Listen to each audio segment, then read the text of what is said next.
Let's get it started. So hello everyone. Today's global lunch is on Canada's opioid epidemic. So in Canada alone, 17 people die daily due to opioid overdoses. This isn't a question of whether it is a crisis or an epidemic. It is. This presentation will cover how we got here, what we're doing to stop it, and what's working so far. It'll include a case study of East Hastings and my hometown.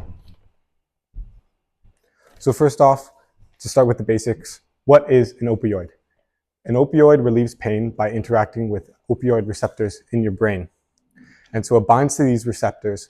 And what happens with repeated opioid use is that these receptors become more tolerant to opioids, or your brain stops having these many receptors. Tolerance can lead to a higher chance of higher chance of overdose. And the withdrawal symptoms of opioids are extremely bad. Some of them include nausea, dehydration, agitation, and a host of many other terrible withdrawal symptoms.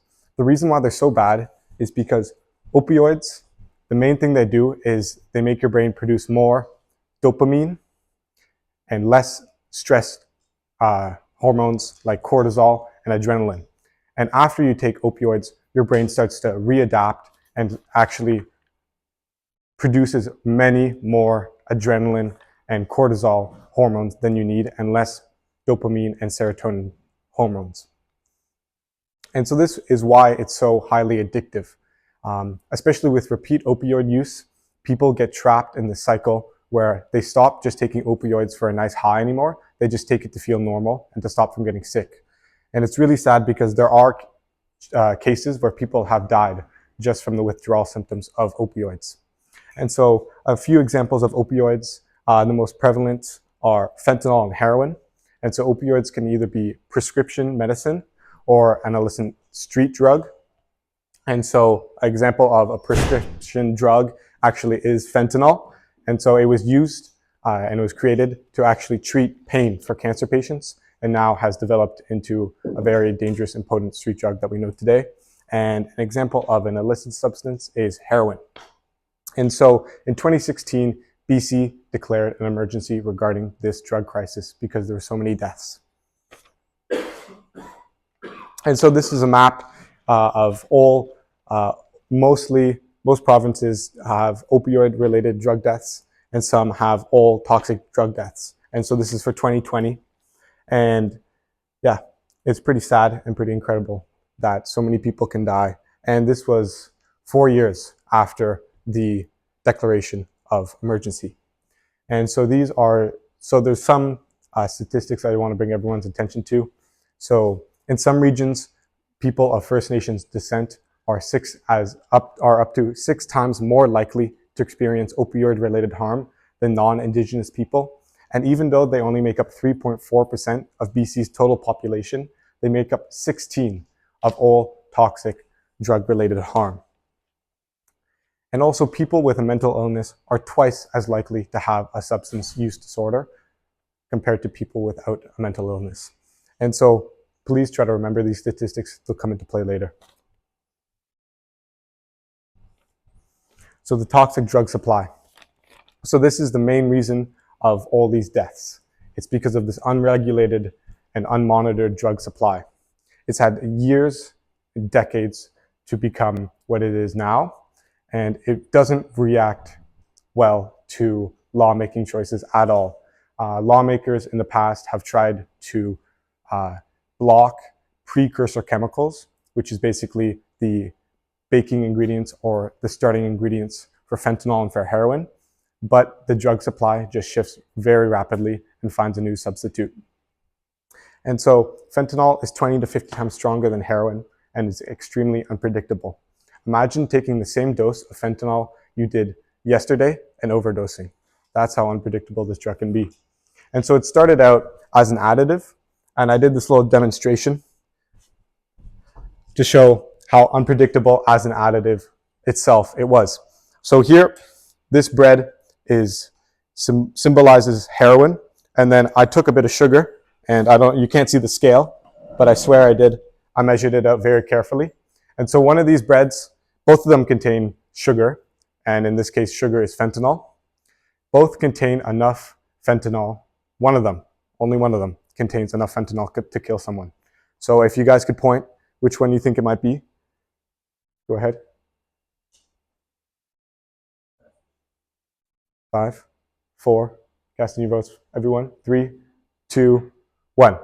So it was actually a trick question. Both of these contain enough fentanyl to kill you. I know, I stuttered and you saw that coming. But this one, 100 times more fentanyl to kill you, and this one only 15 times. That's because it only takes around 10 to 15 milligrams to overdose on fentanyl. It's, like I said, extremely unpredictable and quite dangerous. And the worst thing is that it's now becoming the main product. It shifted and it is the main product now, and now people are adding additives to fentanyl itself. The main difference between fentanyl and heroin used to be a lot more popular. It used to have, so heroin has a really long high compared to fentanyl.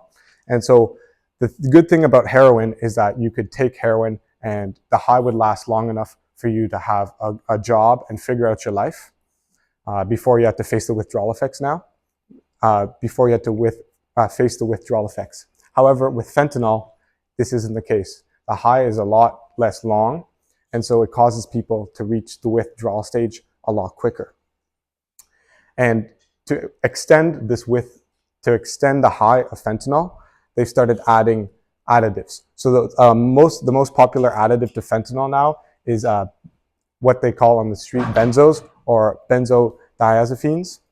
And basically what they are is acute short-term anxiety medication, so like Xanax or Valium. And even worse and more popular than these, because these aren't strong enough, are animal tranquilizers. So these have been getting added to fentanyl to increase the high. And I don't think it takes a lot of explanation to see why we shouldn't be ingesting animal tranquilizers along with fentanyl.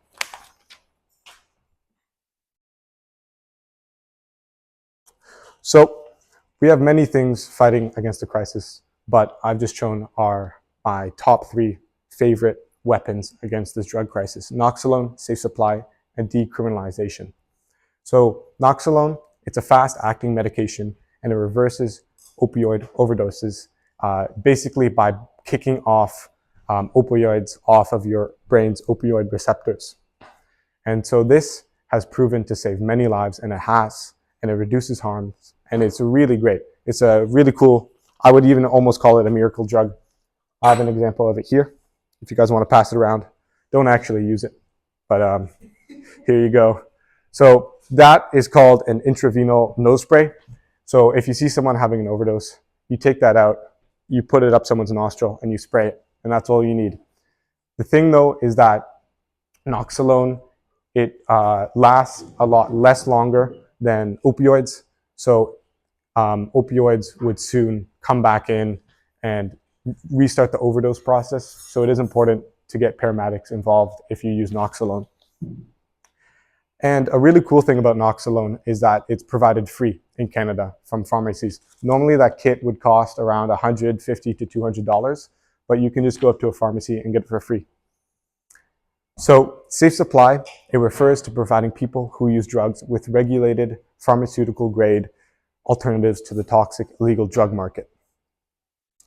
And also another cool thing under safe supply is safe injection sites or safe consumption sites, where there is someone watching you to prevent an overdose if you are taking heroin or fentanyl.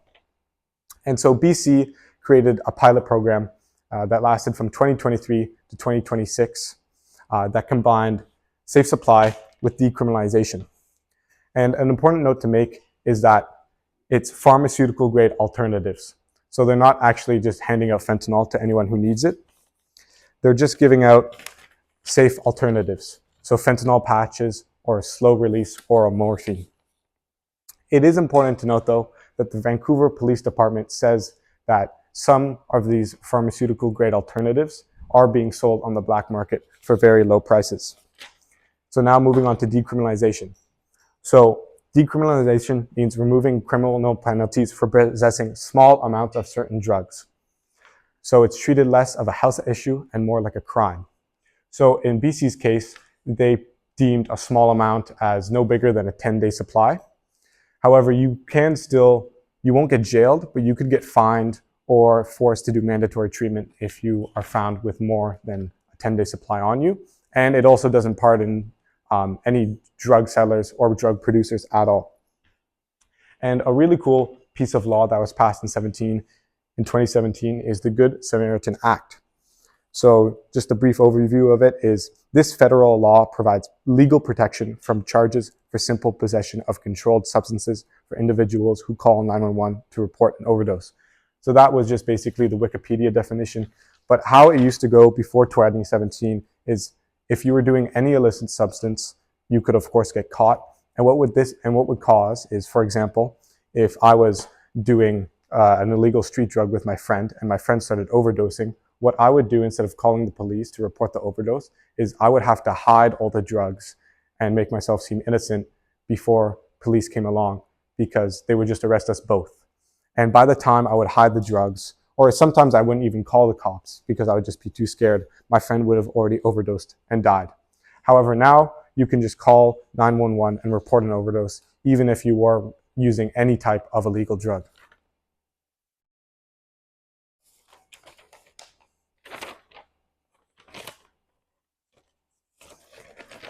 So this is a crazy graph of the monthly unregulated drug deaths for all of BC. And so I find it crazy because in 2016, they thought this number was extreme, and then it just gets worse and worse and worse. And so this lines up with the peak of the COVID-19 pandemic as well. And thankfully, though, we have seen a short decline in opioid-related deaths and drug deaths. However, it doesn't show 2026, our year, because in our year, that pilot program for BC, where partnered decriminalization with safe supply, that ended. And so we could see an increase in drug deaths.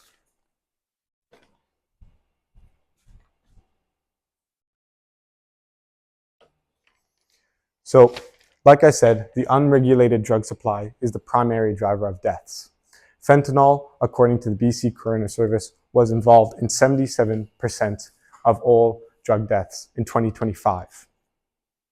And 98 of those deaths involved carfentanil, which is an even more potent version of fentanyl, 100 times stronger than heroin that's been developed.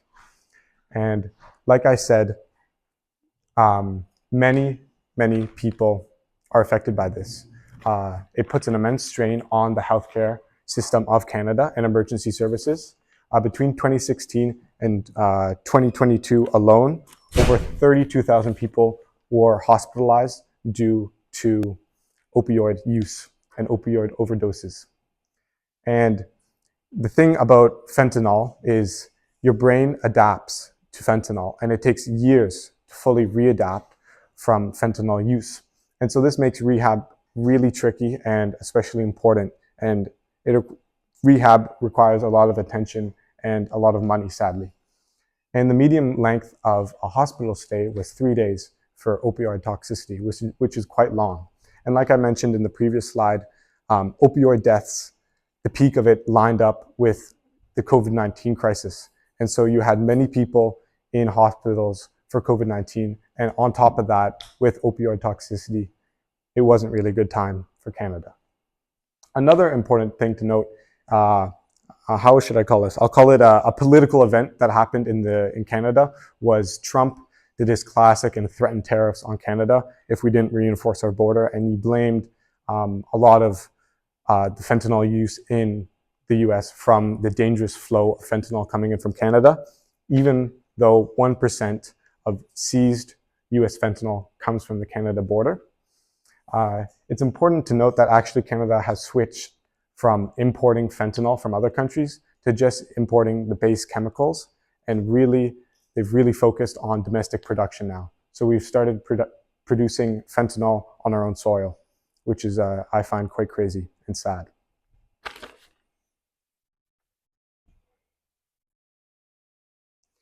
So I just wanted to take a moment to reflect on this photo. It's a photo from a Canadian city, actually. And I find it quite crazy that in a fairly developed country, you have a street looking like this with a police officer walking around with a hand on a shotgun.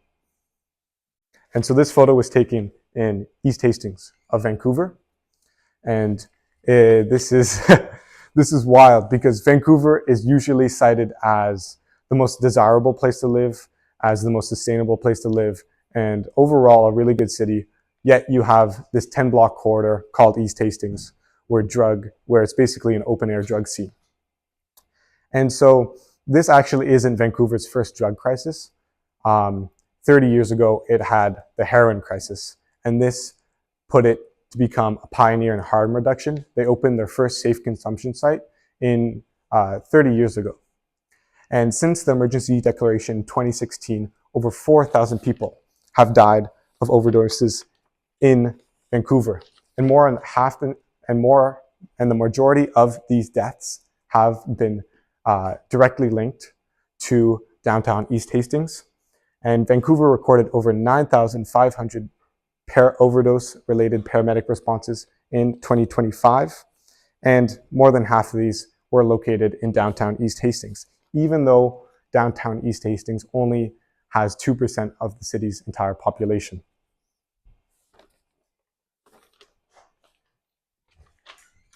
So how did it get this bad for downtown East Hastings? So downtown East Hastings actually used to be the downtown for Vancouver, but then money slowly moved west and the hotels were slowly abandoned. So during the Great Depression, many young men would hop on the railway that went from east to west in Canada, and they would end up in Vancouver. And they didn't have any luck finding jobs, and so they would go to East Hastings because that is where you could live with very low money. And soon the hotels of the glory days of East Hastings were transformed into SROs. So SROs are single room occupancies, which is basically one room, no bathroom, and no kitchen. And there's a shared bathroom down the hall. And city policy allowed SROs to deteriorate instead of replacing them with better alternatives. So this already started concentrating poverty into this 10-block corridor. Then in 1970, psychiatric institutions started closing all across Canada because of social welfare cuts. And for Vancouver, many of these patients of the psychiatric institutions were just dropped off either in East Hastings themselves or just in the streets of Vancouver, and slowly were drawn to East Hastings because of its cheap housing. It's also important to note that there is a large Indigenous overrepresentation in East Hastings. Indigenous people are displaced towards East Hastings because of residential school trauma, loss of land, or urban migration. And like most people, they're drawn to East Hastings because of this very, very cheap housing. And so remember those statistics I said earlier about how Indigenous people are almost six times more likely to have opioid-related harm than non-Indigenous people, and that people with untreated mental illnesses or just mental illnesses in general are twice as likely to have a substance use disorder. Well, when heroin arrived, it caught like wildfire in downtown East Hastings. And so by 1992, it was estimated that 4,700 of Vancouver's 8,000 drug users lived in downtown East Hastings. And in 1997, the DTS, or downtown East Hastings, experienced one of the worst HIV outbreaks in the developed world.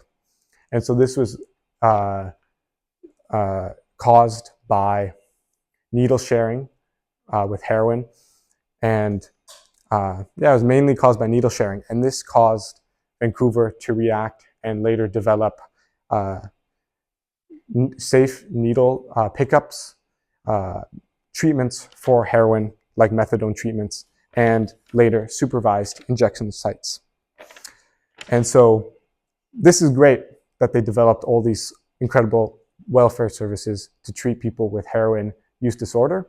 However, most of them were put in downtown East Hastings. So now people are even more drawn to downtown East Hastings, further fueling the flames and making it into the open-air drug scene it is today. So 14 to 15 safe consumption sites are located in Vancouver, and 8 to 10 are located in downtown East Hastings itself. So now moving on to my hometown. Like BC, 2023 was the worst year for Ottawa in terms of opioid toxicity deaths. An interesting thing about Ottawa is that we have something called the MOP program. So the Monitored Opioid Program. It's a really cool program, and it started in 2017. The cool thing about it is that it partners opioid treatment, so daily injections of safer pharmaceutical grade opioids, with assisted housing. So people are taken off the streets and are given social opportunities and culinary classes even. And this has a really, really good success rate. If you want to read more, there's a link at the bottom. I really wish I could talk more about it. However, the important thing to note is that it's only 20 people to 23 can be in the program at the same time. And also for the study that was done on it, all the members of that program were handpicked, so could lead to a bias in the results. And I'm being honest here, I can't find any information about this program past 2021. There's no more articles written about it, and it's very hard to see if it even still exists. It was really an incredible program, and sadly, it no longer is mentioned that much.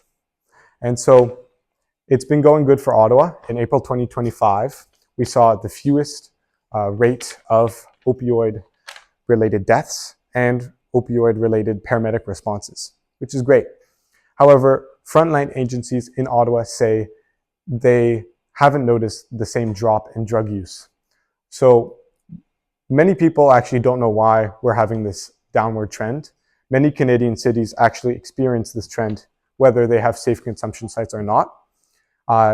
However, it leads some people to believe that the drug supply is becoming less toxic, which in some ways is actually bad because, like I said, this is an unregulated drug supply that can shift rapidly.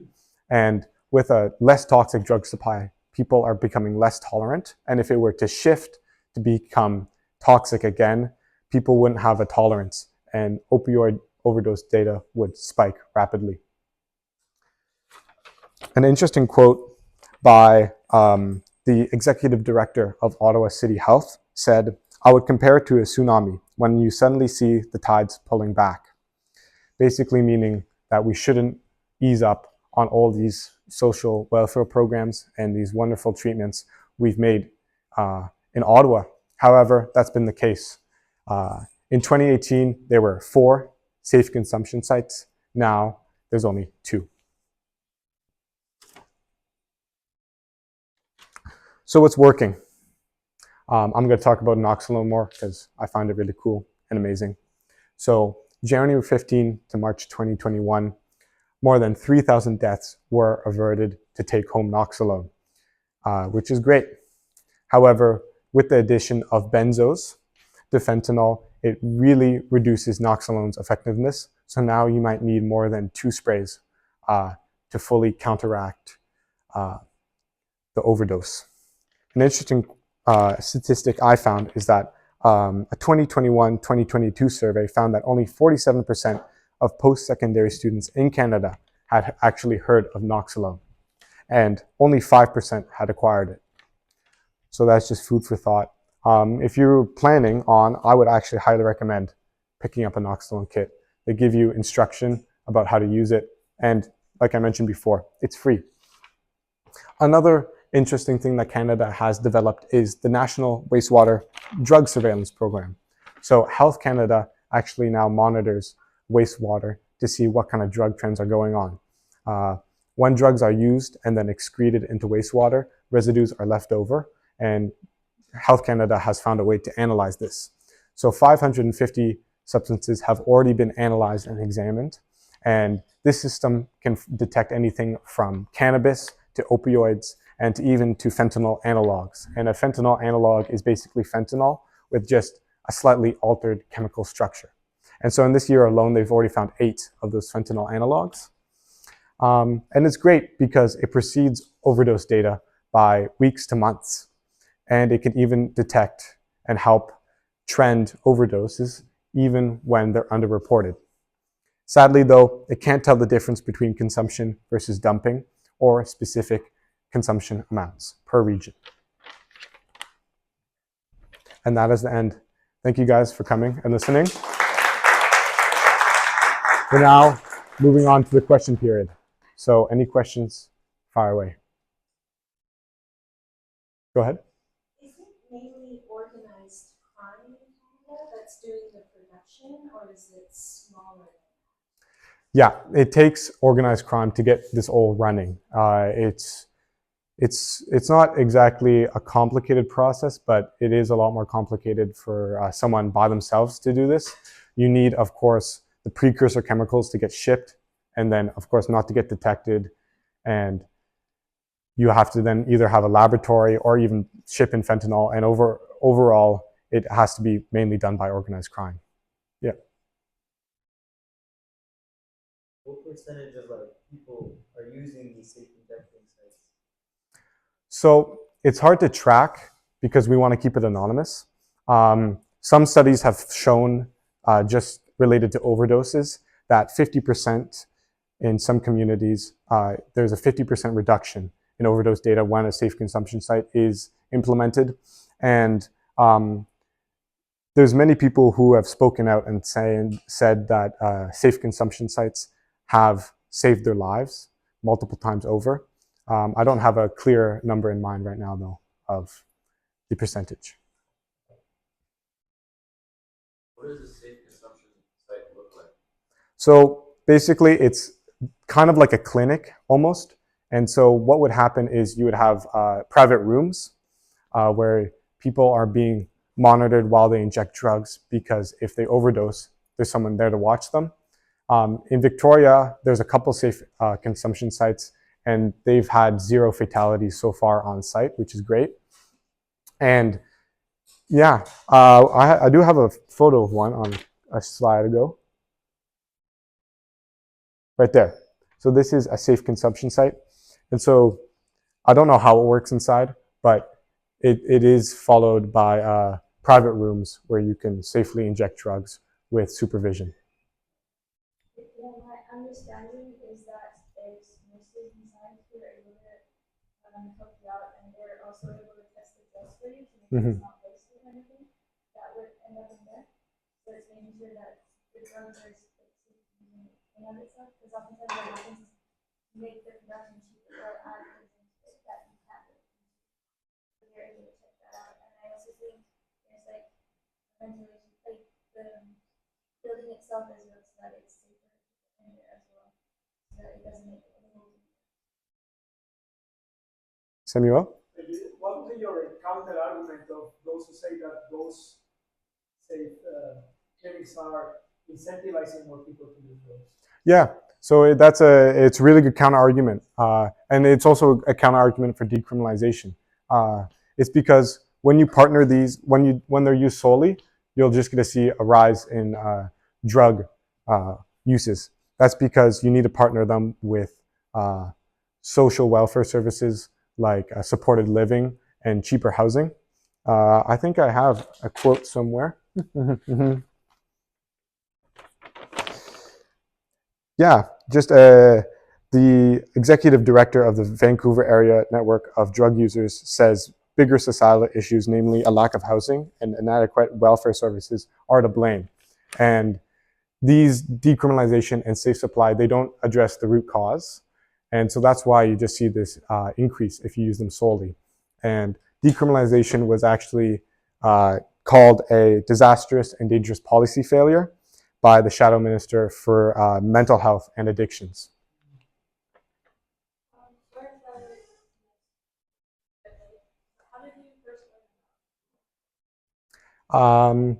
Well, I think in my city, it's hard to ignore. You see it a lot around you, especially when you move into downtown. And so it started with that, and then I came to the idea that I should do a global lunch about it, and then that's really where my research kicked off. I didn't have much of a big understanding or a broad understanding of this idea at all. Yeah, I guess I just want running schools and all that. I know there's a big push, a lot more education out there. And so like even myself and like all my friends back home, like, I'm using Naloxone kit, have one in our cars, in our houses. And I guess I was also wondering like what your thoughts are on education. Do you think it could be more detrimental or helpful? Yeah, so in Ottawa, the last thing I can even remember was a middle school program that just briefly covered drugs, not even the drug crisis itself. And I highly support education. Unlike decriminalization and safe supply, it pretty much has no effect on drug use. So if you're going to educate people on drugs, you're of course not going to see them use drugs more.